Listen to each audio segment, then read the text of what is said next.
안녕하세요. 해원 컨설팅 연구소 소장입니다. 해원의 논어 현대적 웅량하기 오늘은 8일편 제3장 8일편 이제 5번째 문장이 되겠네요. 오늘 또 이 문장이 재밌는데 원래 저는 이런 얘기를 말씀을 드리고 싶은데 누가 한마디를 했는데 그 한마디를 어떻게 해석할 건가 여러 가지 해석이 갈릴 수 있잖아요. 부처님이 이런 말을 했는데 과연 이 말이 무슨 뜻일까? 예수가 이런 말 한마디 했는데 과연 무슨 뜻일까? 많이 논란이 삼을 수가 있잖아요. 그렇죠? 바로 오늘도 바로 그런 공적 한마디 하셨는데 그 과연 뜻을 어떻게 해석해야 되냐? 바로 논란거리를 대고 있는 그런 글귀들이 들어있는데 오늘 그 중에 하나가 바로 이 문장입니다. 먼저 읽어드린다면 자왈 이적지 유군 불려 제하지 망려라. 글자 그대로 해석해 드린다면 자왈 공자께서 말씀하셨다. 이적 이때 이적이란 말은 이제 이 오른캐 적자인데 중국에서는 사이라는 말이 있습니다. 사이비 그런 게 아니라 사자는 늑사자인데 4개의 오른캐가 있다라고 한대요. 좀 기분 나쁜 말이죠. 이제 중국을 중심으로 본다면 지도를 이렇게 한바닥으로 중심을 걔네들 항상 중화로 많이 하잖아요. 그죠? 얘네들 중심으로 우리나라는 동쪽에 있는 오른캐를 동이족이라 하잖아요. 동이족. 이자가 바로 요 이자입니다. 가문을 보면 왜 동의를 하냐? 똑같은 오랑캐도 여러 가지 차이가 있었잖아요. 그렇죠? 여기 보면 컨대자잖아요. 컨대. 그러니까 몸이 크고 요거는 활을 잘 쏜다 해가지고 동이족이라고 했고 동족. 그다음 서쪽은 서융이라 해가지고 서쪽에 있는 융자 바로 이런 색이거든요. 이거는 먼저 창을 잘 쓴다. 서융. 이제 우리가 흉노적 그런 의미는 아닌데 융과 같은 그런 오랑캐 융자. 이런 창을 잘 쓰는. 그다음 남쪽은 뭘까요? 벌레들이 많잖아요, 그렇죠? 그래서 오랑캐 만이라 해가지고 남만 한문으로는 이렇게 씁니다. 한문으로는 실사변에 말씀원변 이렇게 이제 벌레 축자 들어가는. 남쪽엔 남만.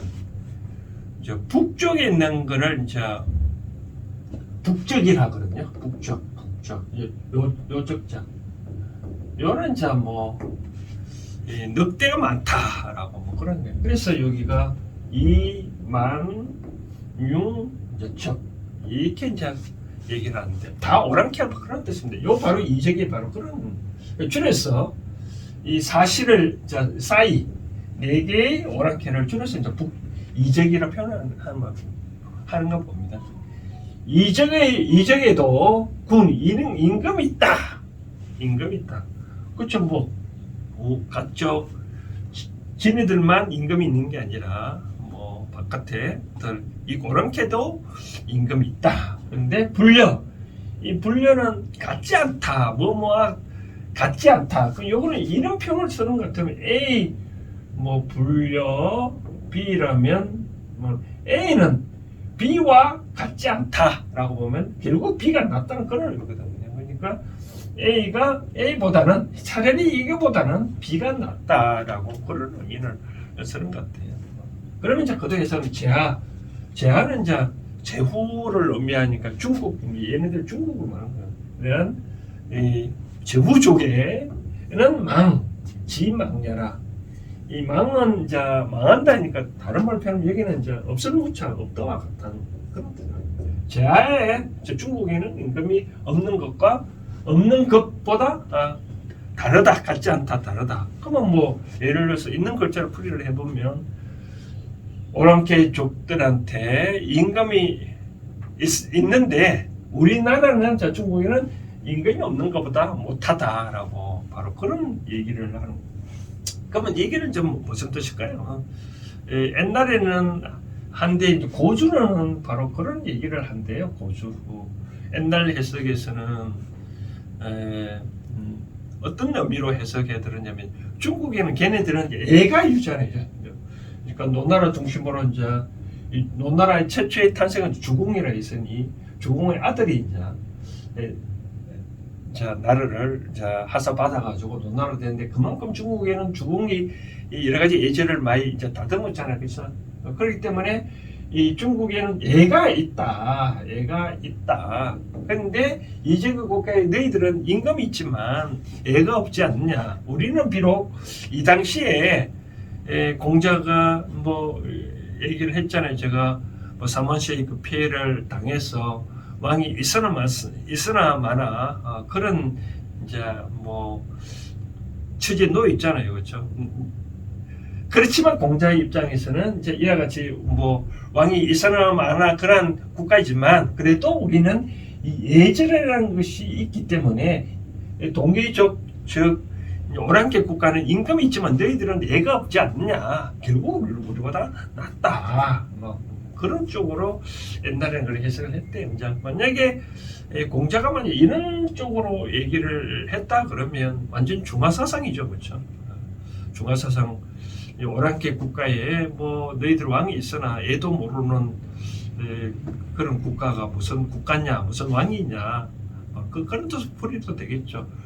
또 한편으로는 자 그렇게 해석하는 설이 있고 두 번째 설은 뭐라고 하냐면 오랑캐 국가에는 임금이 있는데 하물며 그런 임금도 나름대로 잘 굴렀는데 우리나라는 이 왕이 여러 가지 신하들이 참남해가지고 참 오랑캐보다도 오히려 우리나라가 더 못하다. 왜 그러냐면 사만시가 등등 뭐 왕을 내쫓고 등등 하다 보니까 참으로 한탄스러운 거죠. 그래서 공자께서는 아마 그런 뜻으로 해석했지 않겠으나 하물며 오랑캐 국가에도 임금이 있는데 우리는 왜 이렇게 임금을 제대로 보필을 하지 못하겠냐. 그래서 신하들이 그렇게 하면 되겠느냐라고 한탄을 하는 형식으로 풀이를 했다. 이게 이제 신주거든요. 신주주의가 해석하는 신주자 그런 쪽으로 풀이를 한대요. 그래서 근데 이제 저는 개인적으로 가만히 생각해 보면 이제 두 가지 학설 중에 뭐 어느 쪽으로 해석하도 뭐 공자의 뜻은 명확한 것 같아요. 애가 우선이다 말한 것 같아요. 애가 아까 첫 번째 설을 말한 대로 첫 번째 학설을 제가 다시 설명해 드린다면 오랑캐 국가들은 너희들은 애가 없지 않느냐. 임금만 있을 뿐이지 즉 뭐 임금 쉽게 말해서 우리가 있잖아요. 뭐 우리가 고려에 나오고 그다음 조선에 역성혁명이 일어났잖아요. 그래서 신하가 왕을 내쫓고 이제 이성계가 조선을 세웠다시피 쉽게 말해서 임금이 있을 뿐이지 진정한 예는 없지 않느냐. 우리나라는 비록 왕이 쫓겨나갔지만 그래도 뭐 애가 아직까지 살아있지 않느냐. 그것이 우리가 더 좋다라고 이제 풀이하는 바로 그런 하는데 결국은 기본적으로 애가 우선이지 않느냐라고 말을 한 것 같아요. 기본적으로 우리가 8.1편은 항상 지난번에도 우리가 A의 근본이 뭐냐라고 제가 설명했잖아요. 그렇죠? A의 근본은 뭐 사치하는 것보다는 오히려 검소함이 낫고 장례를 잘 치는 것보다 오히려 슬픔에 젖는 게 더 좋다고 했잖아요. A의 본이라는 것이 그처럼 8.1편은 A에 관계되는 거니까 이때 이제 공자가 그때 상황이 어떠냐면 이 노나라에는 소공이 있다 했잖아요. 소공이 이제 지난번에 말한 대로 이제 제사를 지내는데 다음에 또 설명드리겠지만 제사를 지내는데 춤을 추는 8일물을 춰야 되는데 자기는 2살밖에 안 왔대요. 춤을. 그러니까 한탄스러워서 오히려 개강제를 접어쓰려고 하니까 오히려 쫓겨서 이제 제나라로 망명하는 그런 찰나에 공자도 이제 이렇게 가게 된 거죠. 그러다 보니까 그대로 이제 이렇게 한탄스러운 말을 한 것 같아요. 심지어 그 오랑캐 국가에도 왕이 있어서 잘 보존하고 있는데 우리는 이렇게 왕도 없이 참 한탄스럽다라고 그렇게 자조스러운 설명을 한 것 같아요. 그래서 아까 후자 쪽을 해석한다는 것 같아도 바로 이 예라는 것을 강조한 거잖아요. 그렇죠? 이 군신에는 어떤 임금은 임금다 해도 신은 신하다 했는데 신하가 신하답지 않냐고 같이 임금이 노래를 한다는 게 참 문제가 있지 않느냐라고 그래서 한탄스러운 것 같아요. 그래서 저는 이제 개인적으로는 생각은 후자 쪽으로 해석하는 게 좀 맞는 것 같기도 한데 다만 여기서 현대적으로 뭐 어떻게 받아들일 건가라고 말씀드리고 싶은 사항은 저는 두 가지를 말씀드리고 싶은데요. 첫 번째, 중국하고 이 관계를 그 무역이나 여러 가지 교제를 하는 사람 입장에서는 아무튼 이 중화상상 우리는 한국 사람이 아무리 뛰어난다고 하더라도 중국 사람 입장에서 우리를 변방으로 취급을 하거든요. 그러니까 그런 사고를 항상 우리는 갖고 있어야 된다. 그러나 중국 사람들 우리를 어떻게 대하는지를 항상 생각하고 있어야 된다. 우리가 뭐 경제적으로 제가 옛날 책에도 그걸 써놨지만 어떤 중국하고 무역을 경제한다면 오히려 더 자본주의거든요. 제가 중국에 출장을 한 대여섯 번 가보다 보면 그 사람들은 오히려 한국보다 더 공산주의인데도 불구하고 더 자본주의적으로 행동을 하더라고요. 그렇기 때문에 철두철미하게 이익 중심이라는 거죠. 예를 들어서 이런 거 있잖아요. 어떤 물건이 100원이 정당 가치가 100원이라는데 일본 사람들은 중국에 이거 120원에 사온대요. 근데 한국은 자꾸 이거를 90원에 사오려고 하니까 그러면 중국 사람은 또 이기적인데 이거를 100만 원의 값어치를 주나요? 뭐 90짜리 값어치밖에 안 주겠잖아요. 그죠? 그럴 때 보면 우리나라를 많이 수입해 오면 우리는 중국 사람이 안 좋다 그러잖아요. 그죠? 그렇기 때문에 중국 사람들은 항상 이와 같은 상황에 우리는 변방을 취급하기 때문에 우리는 어떻게 해야 되냐? 그런 사람하고 항상 어떤 식으로 대해야 되냐? 우리는 한국 사람은 이 중국 사람을 위한다는 사상을 시키면서 우리는 발톱을 숨겨야 되겠죠, 그죠? 야, 우리 너희들을 위한다. 그러면 이제 얘네들 허블리 해가지고 오히려 돈 주머니를 푸는 거거든요. 기본적으로 바로 그런 차원이다라고 말씀을 드리고 싶네요. 이제 두 번째로 이제 말씀을 드리고 싶은 사항은 이제 어떻든 간에 이제 공자는 항상 어떤 일을 하더라도 애를 중시를 했잖아요, 그렇죠? 애를 중시를 했는데 심지어 뭐 삼만시들이 그 왕을 참난을 짓을 하더라도 현재 그 비록 이 소공이 아까 말한 대로 이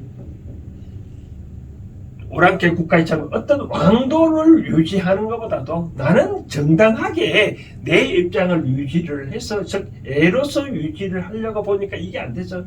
쫓겨나는 신세가 됐지만 그래도 애를 중시한다라고 얘기를 하는 그런 사상이거든요, 공자가. 그렇다면 여기에서 저는 무엇을 이제 배울 것을 찾냐면 항상 우리가 삶을 살 때 바르게 어떤 처리를 해놔라라고 말씀드리고 싶네요. 이런 상황인데 우리가 뭐 부처님도 그런 말을 하셨는데 아무리 나쁜 짓도 그 처음엔 안 나타나지만 언젠가는 크게 나타난다 하잖아요. 예를 들어서 우리가 뭐 종이에 생선을 산 종이는 뭐 비린내가 나고 향을 산 종이는 향기가 난다 그러잖아요. 지금 당장 내한테 어떤 바르게 처리하지 않냐고 어떤 어거지게 처리하면 이것이 언젠가는 경상도 말로 하면 뾰롱이 나타나거든요. 뾰롱이 나타날 수밖에 없는 그런 사람입니다. 우리가 그런 말 있잖아요. 옛날 선비들이 한나를 우리가 상대는 속일 수 있더라도 한나를 못 속인다. 우리 한나를 손으로 가리는 것과 똑같다라고 얘기를 하잖아요. 그러기 때문에 저는 이제 현대적으로 이 문장 이렇게 해석하면 좋을 것 같아요. 공자도 이와 같이 소고와 같이 옛날에 쫓겨가면서도 항상 애를 존중을 해왔기 때문에 오늘날 공자를 그만큼 지금 중국의 공산 정권에 들었었지만 최근에는 이제 공자 사상을 많이 떠봤던 게 있거든요. 뭐 옛날에 중국 베이징 올림픽 때 춤출 때 그 몇만 명이 춤출 때 다 이 논어를 엎었다 그러잖아요, 그렇죠? 그만큼 공자를 위대한 사상가로 높이 받는 것도 그만큼 예를 중시한 그걸 바탕에 두잖아요. 그것처럼 우리도 어떤 일을 하더라도 항상 바르게 처리를 해놔라라고 서리고 싶네. 바르게 처리하지 않냐면 뭔가 나중에 조금이라도 그 어떤 그에 대한 뭐랄까요, 그 응보를 받는 것 같아요. 불교에서 하는 게 인과응보를 하잖아요. 인과응보 사상은 어떠한 게도 그 면하지는 못하지 않겠냐라고 생각되어집니다. 그래서 어떤 일을 처음부터 조금 깨름직하면 어떤 일을 처리하더라도 깨름직하면 처리를 안 하는 게 낫습니다. 저는 항상 말씀드린 대로 생각은 머리를 하지만 이 마음은 이 생각에 해놓은 것을 잘했냐 뭐냐 판단은 마음에서 하거든요. 이 마음은 항상 우주하고 서로 연결되어 있거든요. 우주와 서로 연결되어 있기 때문에 항상 이 신은 대자인 우주는 사람하고 연결되어 가지고 그것을 잘 판단합니다. 그래서 어떤 일을 처리할 때 깨림직하고 그런 거는 처리하지 마라. 항상 바르게 처리해놔라. 그러면 거기 언젠가는 잘 굴러갈 것이고 조금만 내 눈앞에 어떤 이익을 위해서 잘못을 어떤 모면하기 위해서 바르게 처리하지 않냐면 언젠가는 그게 나타나기 마련이다 라고 말씀드리고 싶네요. 우리 8편 노노 제3편 8편 5장 여러 가지 논란이 있지만 크게 고주로 해석하든 신주를 해석하든 근본적으로 공자는 예를 중시를 했다. 예를 중시하는 그 설명으로서 옳게 국가는 임금이 있지만 너희들은 예가 없지 않느냐. 우리는 임금이 없지만 예가 있다라고 그만큼 예를 중시했다라고 그런 식으로 받아들이면 이 문장이 아마 쉽게 와닿을 것 같습니다. 오늘 여기까지 하겠습니다. 감사합니다.